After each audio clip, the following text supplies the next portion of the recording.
The war had been going on for 7 long years, 7 years of blood and fire and death. The Terran Federation and the Empire had been fighting across dozens of star systems, and neither side could claim victory. Millions had died on both sides. Planets had been burned. Families had been torn apart. And still, the fighting continued. Sergeant Daniel Brooks sat alone in the forward command post on the moon called 7. He was 32 years old, but the war had made him feel much older. His brown hair was cut short in military style, and there were lines around his eyes that had not been there when he first enlisted. He had seen things that no man should see. He had lost friends. He had killed enemies who probably had families waiting for them back home. But Daniel kept going. That was what soldiers did. He looked at the intelligence reports on his data pad, but his mind was elsewhere. He was thinking about Earth, about the small town in Colorado where he grew up. He was thinking about his mother, who still sent him messages every week even though it took months for them to reach him out here on the frontier. The door to the command post opened and 3 soldiers walked in. These were his people, his squad, his family out here in the darkness of space. Private First Class was the youngest of them, only 23 years old. He was small and quick, with black hair and sharp eyes, was their tech specialist. He could hack into any system, break any code, and fix any machine. He talked too much and laughed too easily, but Daniel trusted him completely. Corporal Maria Santos was 28, a tough woman from New Mexico with dark skin and darker eyes. She had grown up on the border and learned to fight before she learned to read. Maria was their translator and negotiator. She spoke 7 languages, including 3 alien ones. She was also the best shot in the squad. Lance Corporal Price was 30, a quiet man from Georgia who rarely spoke more than a few words at a time. He was big and strong, with pale skin and red hair, was their heavy weapons expert. He carried guns that most men could not even lift, but despite his size, he was gentle.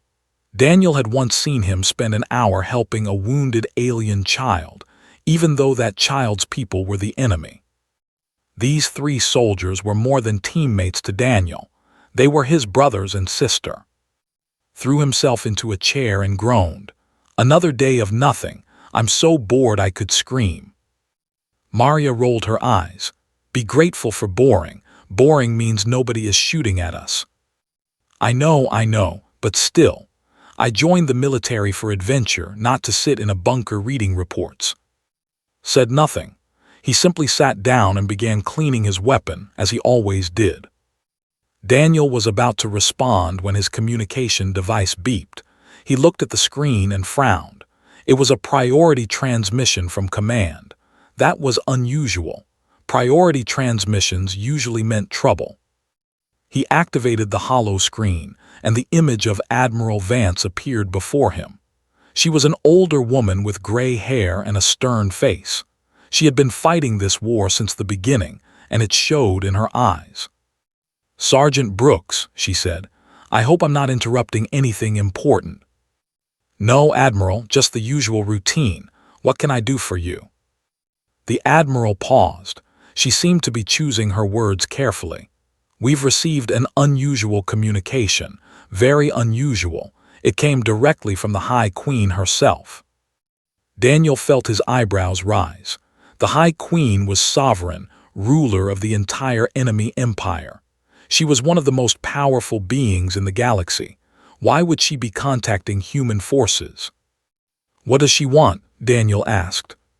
She wants to meet with us, with human soldiers specifically.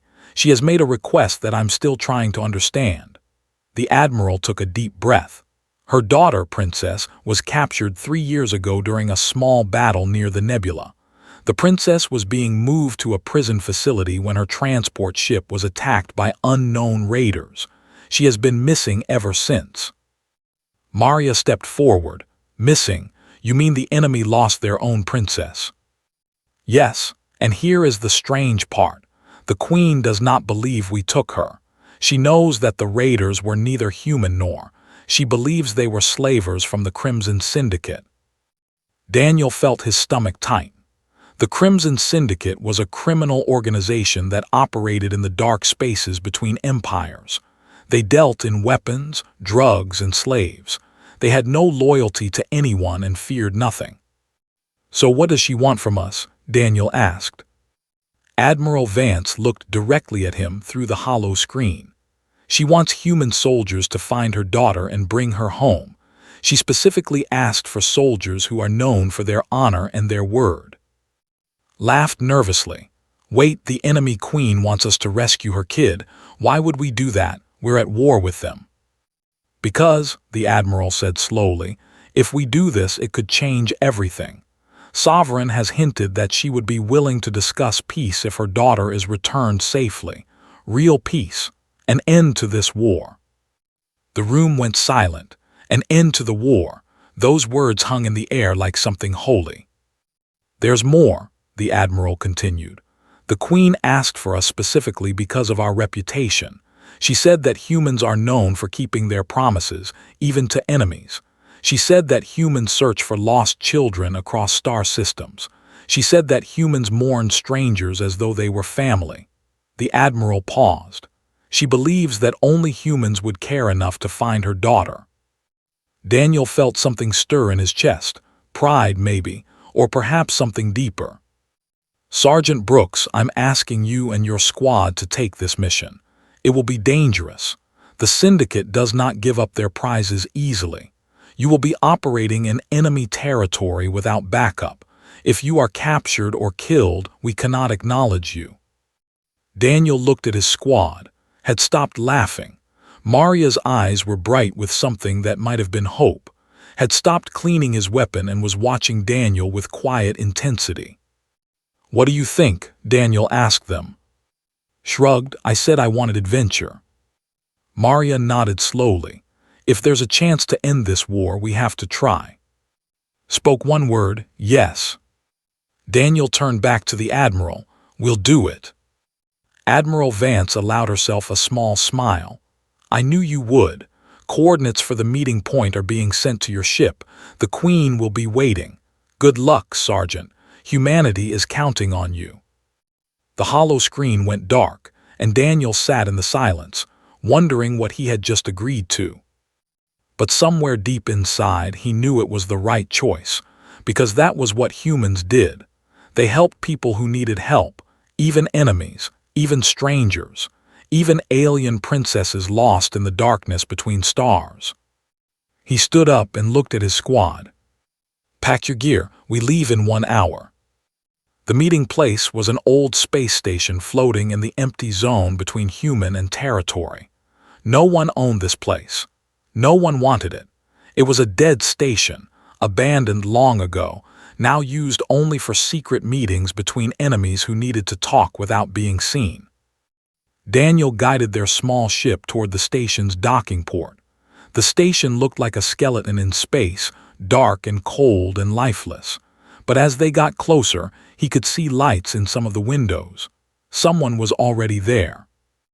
"I'm reading one ship docked on the other side," said from his console. "Small vessel, probably only a few passengers." "Any weapons?" Maria asked. "Nothing that could hurt us. Looks like they came to talk, not to fight." Daniel nodded. "Good. Remember, we're here to listen. Keep your weapons holstered unless something goes wrong." Grunted in agreement. They docked the ship and made their way through the cold corridors of the station. The air was thin and smelled of rust and decay. Their footsteps echoed against the metal floors. Daniel kept his hand near his pistol, just in case, but he did not draw it. They reached the meeting chamber, a large room that had once been used for trading goods. Now it was empty except for some old chairs and a table covered in dust. The humans arrived first and took positions around the room, watching the doors. They did not have to wait long. The door on the far side of the room opened, and they entered. Daniel had seen before, but only in combat or in pictures. He had never been this close to one in peaceful conditions. The aliens were tall, almost 7 feet, with bodies covered in small scales that shimmered like jewels. They had 4 arms instead of 2, and their faces were narrow and elegant, with large eyes that seemed to glow in the dim light. 3 guards entered first, their hands on their weapons. They scanned the room carefully before stepping aside. And then the Queen entered. Sovereign was unlike anything Daniel had expected. She was tall like the others, but there was something broken about her. Her scales, which should have been bright and colorful, were dull and gray. Her large amber eyes were red from crying. She moved slowly, like someone carrying a weight too heavy to bear. This was not a powerful ruler. This was a mother whose child had been taken from her. Daniel felt his heart twist in his chest. The Queen stopped in the middle of the room and looked at the humans. Her eyes moved from Tamaria to, and finally rested on Daniel. "You are Sergeant Brooks," she said. Her voice was soft and musical, but there was pain in it. "I have heard stories about you. They say you are a man who keeps his word." Daniel stepped forward and gave a small bow. "I try to be, Your Majesty. I'm honored that you would trust us with this meeting." "Trust?" The Queen made a sound that might have been a sad laugh. "I do not know if I trust anyone anymore, but I am desperate, Sergeant. Desperation makes us do strange things." She gestured to one of her guards, who brought forward a small device. When activated, it showed a holographic image of a young female. She was beautiful, with bright blue scales and eyes full of life and joy. She was smiling in the image, looking at something outside the frame. "This is my daughter," said Princess. She was 16 cycles old when this image was taken. She was on her way to negotiate a local ceasefire with one of your colonial governors, a mission of peace. She wanted so badly to help end this war. The Queen's voice cracked. She never arrived. Maria spoke gently. "What happened?" "Her transport was attacked in neutral space. The attackers were not human. We know this because the few survivors described ships we did not recognize. Later, we learned that the Crimson Syndicate was operating in that area. They must have seen an opportunity and taken it." "So your daughter is a slave?" asked. His voice was angry. Even though they were the enemy, the idea of anyone being a slave made his blood boil. "We believe so. For 3 years I have searched for her. I have sent spies and agents into Syndicate territory. I have offered rewards so large they could buy planets, but the Syndicate knows who is. They know what she is worth. They are hiding her, waiting for the right moment to use her against us." Daniel understood. If you try to rescue her openly, they'll kill her or demand an impossible ransom. "Yes," closed her eyes for a moment. "And so I come to you, to humans, our enemies." "Why us?" Daniel asked. It was the question that had been burning in his mind since he received the mission. "You have warriors, you have spies. Why ask humans for help?" The Queen was silent for a long moment. When she spoke again, her voice was barely a whisper. "Because humans are different. I have studied your species for many years, Sergeant. I have read your histories and watched your behaviors, and I have learned something that my advisors refuse to believe." She stepped closer to Daniel, looking into his eyes. "Humans do not abandon the lost. When one of your children goes missing, your entire society searches for them. You create organizations dedicated to finding lost people. You spend resources that could be used for other things. You never give up, even when logic tells you there is no hope." Daniel said nothing, he just listened. "Among my people, this would be seen as weakness, a waste of resources, but I have come to understand that it is not weakness. It is your greatest strength. You care about individuals in a way that we do not. You see every life as valuable, not just the lives of the important or the powerful." Maria spoke up. "Every life is valuable, that's what we believe." Nodded, "Yes, and that is why I am here. Because I believe that if I ask human soldiers to find my daughter, they will actually try. Not because of politics or money or advantage, but because she is a young girl who needs help, and humans help people who need help." Daniel felt the weight of her words settle on his shoulders. She was right. That was exactly what humans did. That was exactly why he had joined the military in the first place. Not to kill enemies, but to protect people who could not protect themselves. "Your Majesty," he said slowly, "I won't lie to you. This mission will be dangerous. The Syndicate is powerful and they don't play fair. We might fail. We might die. I can't promise you success." His eyes filled with tears. "I know, but will you try? Will you try to bring my daughter home?" Daniel looked at his squad, nodded without hesitation. Maria's eyes were bright with determination, spoke one simple word: "Yes." Daniel turned back to the Queen and reached out his hand. It was a human gesture, one that the might not understand, but seemed to recognize it. She reached out one of her 4 hands and took his. "We'll find her," Daniel said. "We'll bring her home." Squeezed his hand, and for the first time Daniel saw hope in her eyes. "Thank you, Sergeant, thank you." In that moment, standing in a dead station between 2 warring empires, Daniel Brooks made a promise. Not to his commanders, not to his government, but to a mother who had lost her child. And Daniel always kept his promises. The Queen's Guard, a tall warrior named Commander, stepped forward. "I will accompany them, my Queen. I will ensure that the princess is found." Nodded, "Go with them, old friend, and bring my daughter back to me." Bowed and turned to Daniel. "I do not trust humans, Sergeant, but I trust my Queen's judgment. Let us see if her faith in your species is justified." Daniel smiled slightly. "Let's hope it is, for all our sakes." They left the station together, human and former enemies now united by a single goal. Find the lost princess. Bring her home. The journey to station took 4 days. 4 days of traveling through the darkest parts of space, where no government had power and no law existed. This was the territory of criminals and smugglers and worse. Daniel spent most of the journey studying everything they knew about the Crimson Syndicate. They were a massive criminal organization that operated across multiple star systems. They dealt in anything that could make money, including slaves. They were ruthless and cruel and very, very smart. Commander proved to be a difficult companion. The warrior was suspicious of everything the humans did. He questioned their plans. He criticized their methods.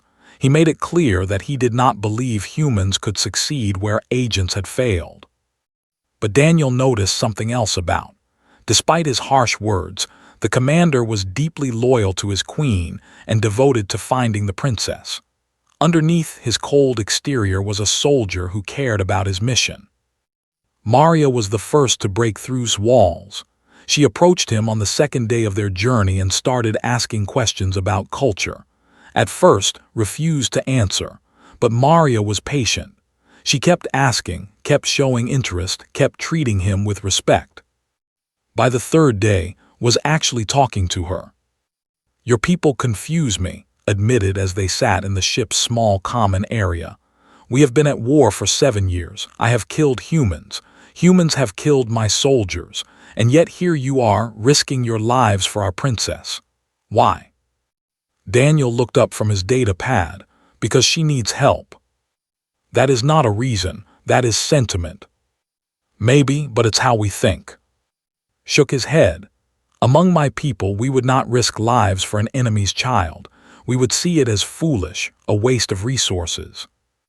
"And that's why you came to us," Maria said gently. "Because you needed someone foolish enough to try." Was silent for a long moment. Then slowly he nodded. "Perhaps my queen is wiser than I gave her credit for."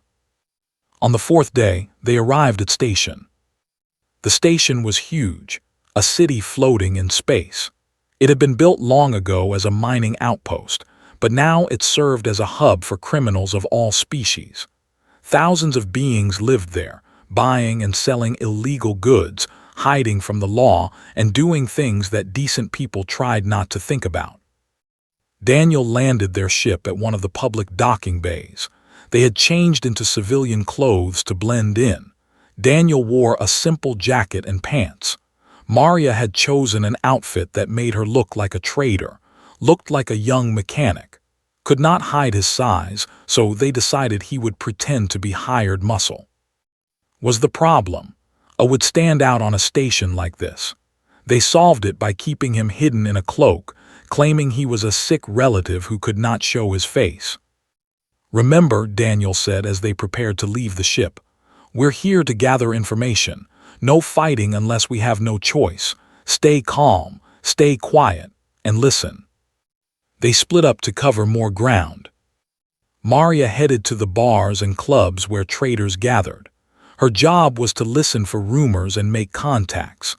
Found a computer terminal and began hacking into the station's network, searching for records of slave auctions. Stayed near the ship, watching for trouble.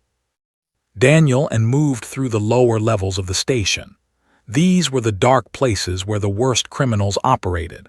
The air smelled of smoke and sweat and fear. Beings of a dozen different species moved through the shadows, watching them with suspicious eyes. "I have heard rumors," said quietly as they walked.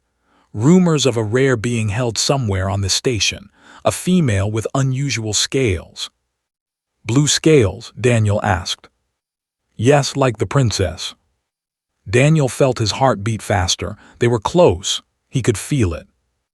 They followed the rumors to a section of the station controlled by a gang called the Iron Circle. The Iron Circle was one of many groups that worked for the syndicate, handling the day-to-day business of buying and selling slaves. Daniel approached a small shop that sold spare parts. The shopkeeper was a fat creature with gray skin and too many eyes. He looked up as Daniel entered. "What do you want?" the shopkeeper asked. "Information. I hear the Iron Circle has something special for sale, something rare." The shopkeeper's eyes narrowed. "You hear a lot of things on this station. Most of them are lies." Daniel placed a handful of credits on the counter. "I'm willing to pay for the truth." The shopkeeper looked at the credits, then at Daniel. He seemed to be making a decision. "There's an auction tomorrow night," he finally said. "Private, invitation only. The Iron Circle is selling some high-value merchandise, including, they say, a princess." Daniel kept his face calm, but inside he was screaming with excitement. They had found her. "How do I get an invitation?" The shopkeeper laughed. "You don't. Unless you're rich enough or important enough, you don't even know where the auction is held." Daniel leaned closer. "What if I could make it worth your while?" More credits changed hands. The shopkeeper told them the location of the auction house, a fortified compound in the deepest part of the station.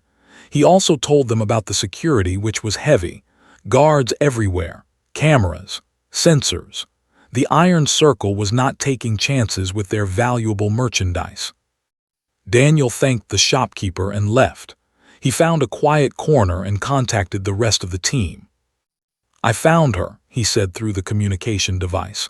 "She's being sold at an auction tomorrow night. Private event, heavy security." Maria's voice came back. "I heard the same thing from my contacts. They say the auction house is like a fortress. Getting in will be almost impossible." "Spoke up. I've been studying the station's security grid. It's old and has some weaknesses. I might be able to disable parts of it, but not all of it." His voice was simple. "We need a plan." Daniel gathered the team back at the ship. They sat around the small table in the common area, looking at maps of the station that had downloaded. "Here's the auction house," said, pointing to a spot on the map. "Main entrance is here, heavily guarded. There's a back entrance through the service corridors, but it's also watched. And there are motion sensors, cameras, and probably things we don't know about." Studied the map with cold eyes. "A frontal assault would be suicide. We would be dead before we reach the building." "Agreed," Daniel said. "We need to be smart about this." Maria spoke up. "What if we create a distraction, something that draws the guards away from one entrance?" "That could work," said. "I can cause some problems with the station's power grid. Nothing that would hurt anyone, but enough to make people panic." Daniel nodded slowly. "So causes a distraction at the main entrance. The guards respond. Meanwhile, and Maria hold the extraction point while and I go in through the service corridors. And if we run into guards inside? Asked. Daniel met his eyes. Then we deal with them. Was silent for a moment, then he nodded. It is a good plan, dangerous but good. Daniel looked around at his team. They were tired and scared, but they were ready. We have less than 20 hours before the auction starts. Get some rest. Tomorrow we bring the princess home. Nobody slept much that night. Daniel lay in his bunk, staring at the ceiling, thinking about what they were about to do. They were going to break into a criminal stronghold, steal one of the most valuable prisoners in the galaxy, and escape before the entire syndicate came down on their heads. It was crazy, it was impossible. But it was also right, and that was all that mattered. Somewhere on this station, a young girl was waiting. She had been waiting for 3 years. She had probably given up hope of ever seeing her mother again. Daniel was going to prove her wrong. The night of the auction arrived too quickly. Daniel checked his weapon for the 10th time, making sure it was loaded and ready. His hands were steady, but his heart was beating fast. Around him, his squad was making their own preparations. Had spent the day studying the station's security system. He had found weaknesses, places where he could cause problems without hurting anyone, but he had also found something troubling. There's a backup system, said as they prepared to leave the ship. I didn't see it before because it's hidden. If I take down the main grid, the backup kicks in within 60 seconds. That's all the time we'll have before the alarms come back online. Daniel nodded. 60 seconds, that's not much. It's something. I'll do my best to buy you more time, but no promises. Maria was checking her own weapons. She carried a small pistol hidden under her jacket and a knife strapped to her leg. She also had a communication device in her ear so she could stay in contact with the team. I'll be at the main entrance she said. When hits the power, we'll create as much noise as possible. Draw the guards toward us. Said nothing, but he lifted his heavy weapon and gave a small nod. That was all the confirmation Daniel needed. Commander stood apart from the humans, his face unreadable. He had been quiet all day, preparing himself for the mission. Daniel knew that the warrior was wrestling with something inside, some conflict between his distrust of humans and his duty to his queen. Ready? Daniel asked him. Looked up. I am always ready. The question is whether you are capable of doing what must be done. Guess we'll find out. They left the ship and moved through the station in 2 groups. Maria and went toward the main entrance of the auction house. Daniel and headed for the service corridors that led to the back. The station was busy tonight. Beings of all species moved through the corridors, going about their business. Nobody paid attention to the small group of humans and their cloaked companion. That was good. The last thing they needed was attention. They reached their positions 20 minutes before the auction was scheduled to begin. Daniel and crouched in the shadows near the service entrance. 2 guards stood at the door, bored and distracted. They would be easy to deal with once the distraction started. Had found a maintenance room nearby where he could access the station's systems. He was already working, his fingers flying across a keyboard. Almost ready, said through the communication device. On my mark. Daniel felt time slow down. This was the moment before the storm, the quiet before everything went wrong. He had been here before many times. He knew that no plan survived contact with the enemy. Something would go wrong. It always did. Now said. The lights went out. For a moment, the entire section of the station was plunged into darkness. Then emergency lights flickered on, casting everything in red. Alarms began to wail. People started to panic. The 2 guards at the service entrance looked at each other, confused. One of them reached for his communication device. Daniel moved. He came out of the shadows like a ghost, fast and silent.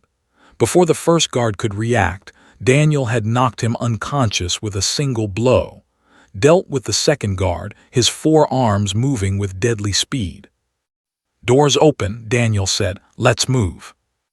They entered the service corridor and began running. Daniel knew they had less than a minute before the backup systems came online. Every second counted. The corridor was narrow and dark, lit only by flickering emergency lights. They passed storage rooms and maintenance areas, following the map in Daniel's head.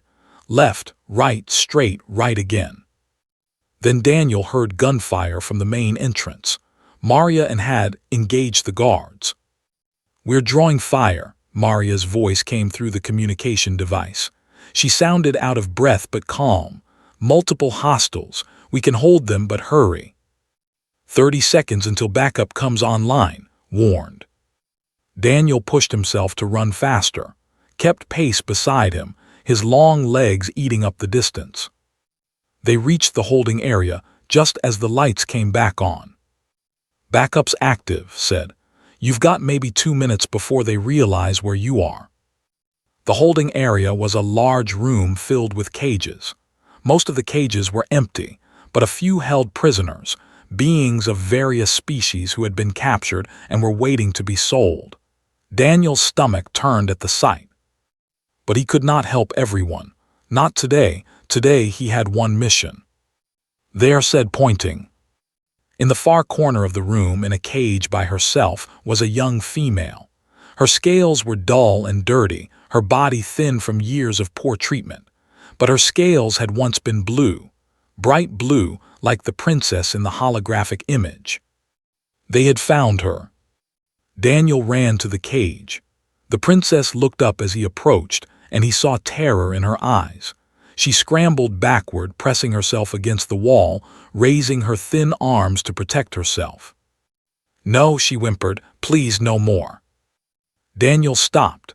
He realized how he must look to her, a large human male running toward her in a place where she had probably known nothing but cruelty. He forced himself to slow down, to make his body less threatening. He knelt down so that he was at her level. He set his weapon on the ground where she could see it. He said softly, "My name is Daniel. I'm a friend. Your mother sent me." The princess froze. Her eyes went wide. "My mother," her voice was barely a whisper, rough from disuse. "My mother is alive." "Yes, she's been searching for you for 3 years. She never gave up. She never stopped looking." Tears began to fall from his large eyes. Daniel had not known that could cry, but she was crying now, great silent tears that ran down her scaled face. "I thought she forgot me," said. "I thought everyone forgot me." Stepped forward and knelt beside Daniel.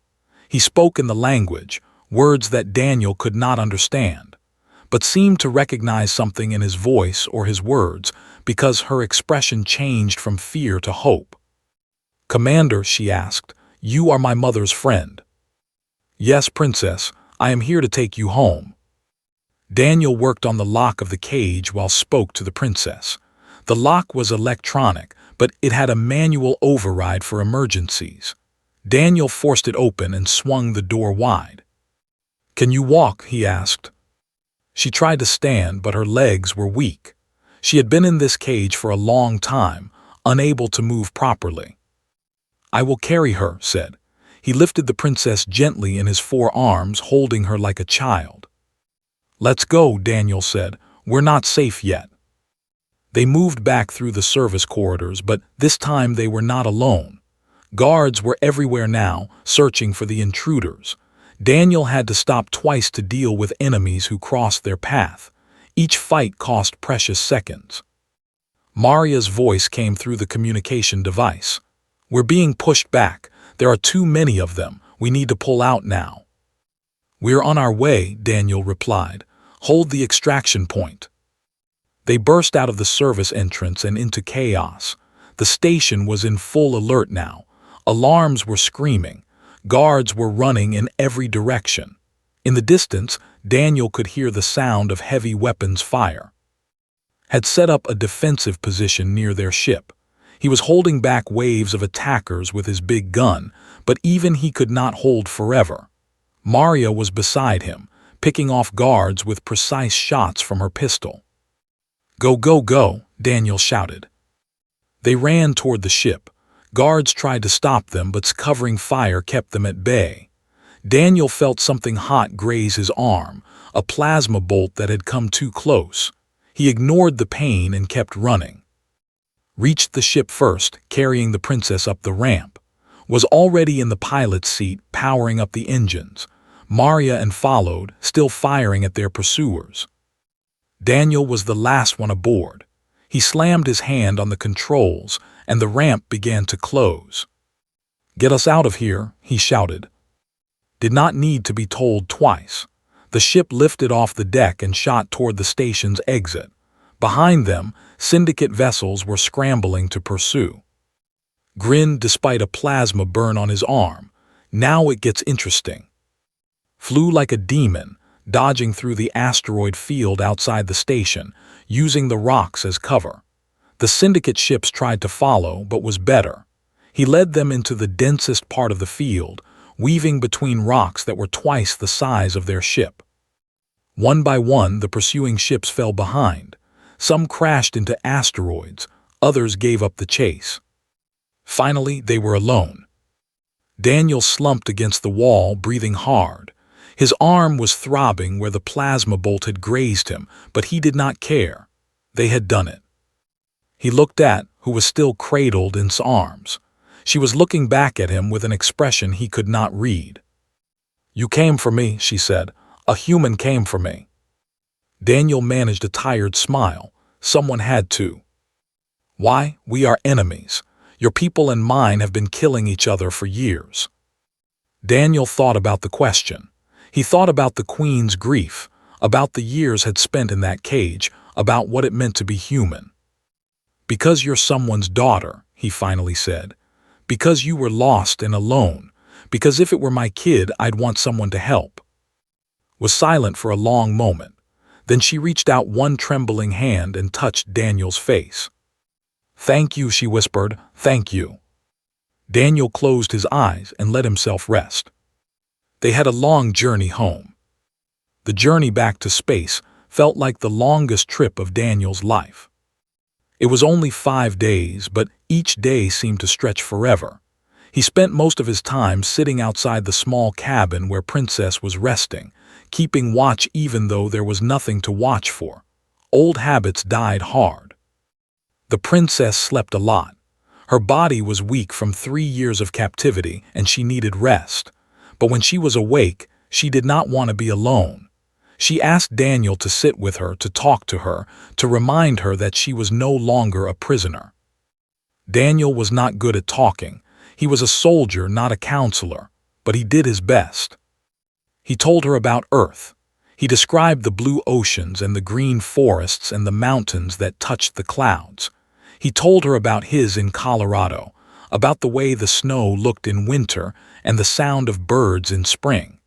He told her about his mother, who still sent him messages every week even though he was light years away. Listened to everything with wide eyes. She had never seen Earth. She had never seen any human world. Everything Daniel told her was new and strange and wonderful. "Your world sounds beautiful," she said one evening, "so different from ours." "Every world is beautiful in its own way," Daniel replied, "even the ones we fight over." Was quiet for a moment. Then she asked the question that Daniel knew was coming. "Why did you save me? Really? I know what you said before, but there must be more to it. Your people and mine are enemies. You could have ignored my mother's request. No one would have blamed you." Daniel thought carefully before answering.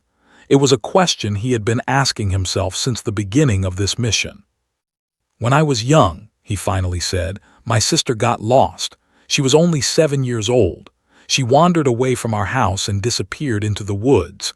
Everyone in our town came out to search for her, neighbors who barely knew us, strangers who just happened to be passing through.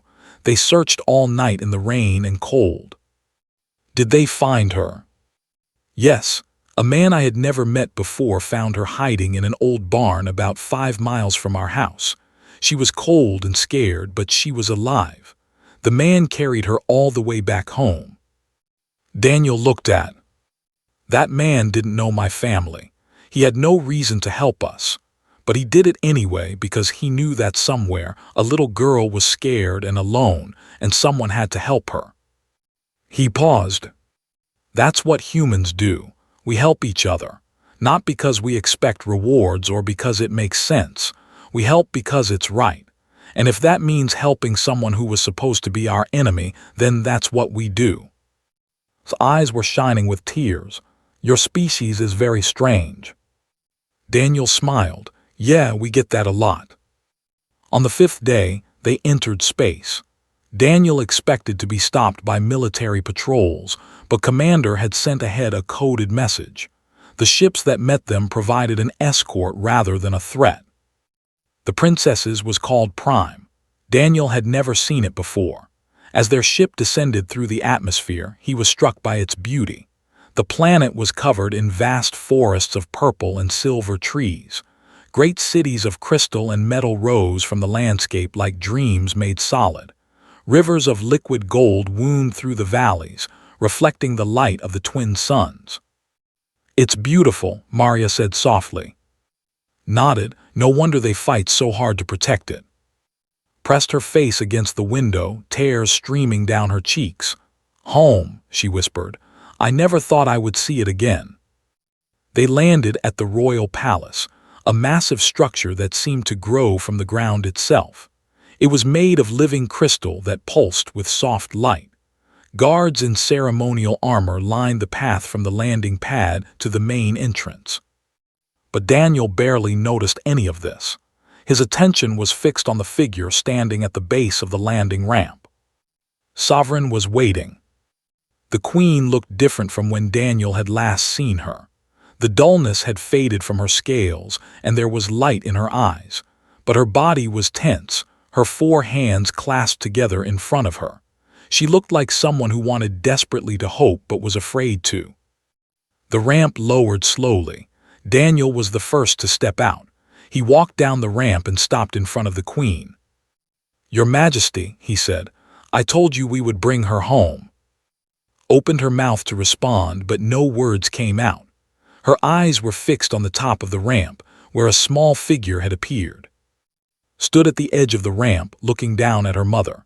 She was wearing clean clothes that Maria had found for her, but she still looked thin and fragile. She was trembling, her hands pressed against her chest. For a long moment, mother and daughter just stared at each other. 3 years of separation stretched between them.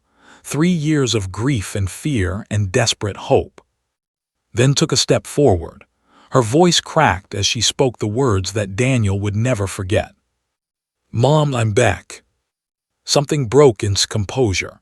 The High Queen of the Empire, ruler of 100 worlds, commander of mighty fleets, dropped all pretense of dignity and ran.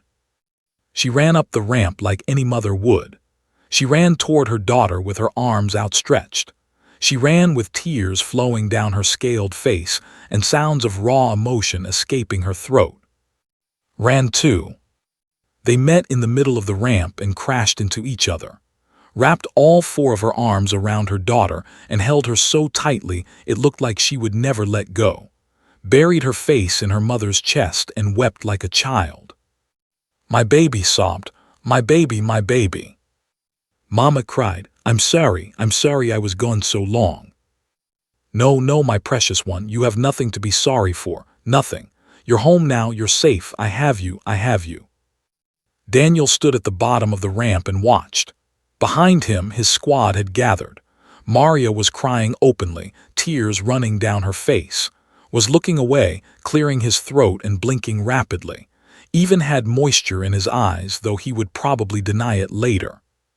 Commander stood apart from the humans, but his rigid posture had softened.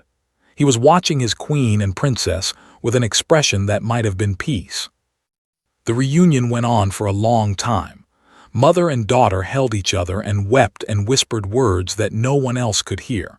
The guards stood at attention, pretending not to see their queen in such a vulnerable state. The palace officials waited patiently. Finally looked up, her eyes found Daniel. "Sergeant Brooks," she said. Her voice was rough from crying, but there was strength in it. "Come here." Daniel walked up the ramp and stopped before the Queen. She was still holding her daughter with two of her arms, but she reached out with the other two and took Daniel's hands. "You have given me back something more precious than all the worlds in my empire," she said. "What reward could possibly repay this debt?" Daniel shook his head. "No reward necessary, Your Majesty. Just end this war. Make peace with my people so that no more mothers lose their children." Studied him for a long moment. Daniel could see her thinking, weighing his words, considering all the implications. "You could have asked for anything," she said. "Wealth, power, land. Why do you ask for peace?" "Because I'm tired of fighting," Daniel said honestly. "Because my friends are tired of fighting. Because there are humans and on both sides who have lost sons and daughters, mothers and fathers. The war has gone on long enough. It's time for it to end." Was silent. Then she did something that shocked everyone present. She bowed. The High Queen of the Empire bowed to a human sergeant. It was the deepest bow of respect, the kind that they only gave to those they considered their equals or superiors. "It will be done," she said. "I will speak to my council. I will make them understand. The war ends now." She straightened and looked at Daniel with something like awe. "You are not what I expected, Sergeant Brooks. You are not what I expected of humans at all." Daniel smiled. "We're full of surprises." Stepped forward. She was still weak, still fragile, but there was something new in her eyes. Hope, joy, gratitude. "Thank you," she said. "Thank you for bringing me home. I will never forget what you did for me, what you did for my people." She reached out and touched Daniel's face, just as she had done on the ship. "I hope that one day humans and can be friends.